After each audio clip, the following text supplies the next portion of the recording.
All right, hope you enjoyed that rage text video from a few days ago. Another not quite as good but hilarious story from MGM. The rakeback promo draws out these massively entertaining stories. So I'm in Bally's right now, if you can't tell. I'm gonna go play MGM right now, but I need to print something here at the FedEx office in Bally's, and I'm gonna get a drink with my voucher drinks first. So on the way down there, I'll tell you what happened. I was playing MGM, it was table 9. I sit in seat 6. That's the one open seat. Okay, so we're full. We're 9-handed. Like a couple minutes in, seat 8 leaves. Since I'm sitting right next to seat 7, I'm at seat 6. I hear seat 7 ask to move to seat 8. No one at the table had a seat change button, but seat 7 asked. And I wasn't like paying attention to like every move and sound every person at the table was making all at once. Apparently seat 2 asked at what he claims was the exact same time. So, all right, that's what he says. Seat 7 is adamant that he asked about a second earlier, but seat 2 claims they asked at the exact same instant, and therefore seat 7 shouldn't just get it.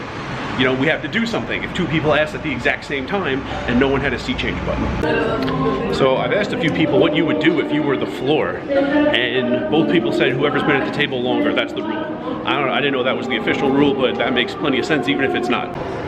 So the dealer called the floor over. I can't believe he did that. That was hilarious to me. If I were a dealer, I would never bother the floor with something so meaningless. I would just decide somehow. He calls the floor over. The floor at first, I guess jokingly, says, let's solve it gladiator style. And when no one besides me laughed at that, he said, all right, I'll look up who was here the longest. That person gets to move. And instantly, seat 2 says, oh, well, that's me. This guy just got here.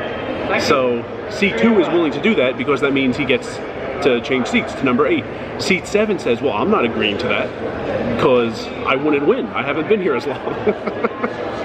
I don't know how he got his way, but he did. And the floor came back with a coin and they flipped for it. Seat 2 got to call it. I guess that was his reward for being there longer. He got to call the coin flip. He called heads, it came up tails. It was a little controversial because it was like one of those state quarters where like on one side it's Washington's head and on the other side it's like some design that has to do with the state, and it happened to be like 3 people doing something on the other side, so you could see their heads. And at first we weren't sure if it were actually tails, but it was. So seat 7 got to move. Seat 7, who debatably asked a second earlier, but then had to go to like the second tiebreaker. Somehow he got out of the first tiebreaker, which he would definitely lose, and then he got his second tiebreaker and won the controversial coin flip. Another funny part about that is I couldn't figure out why anyone wanted that seat.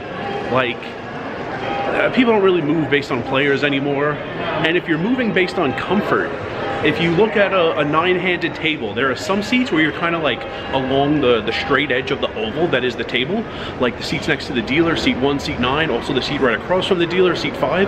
The seats around the bend, some people like it for legroom, some people like it for arm room, or some people like to kind of sit sideways. Those 4 seats at a 9-handed table are seats 2, 3, 7, and 8. And one guy was in seat 2 and one guy was in seat 7.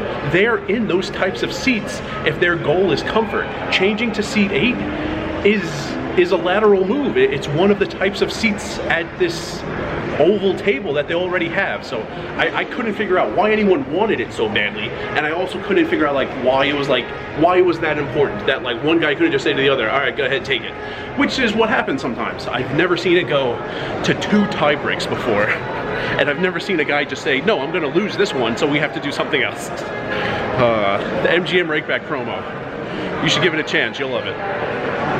And remember, rice is a spoon food.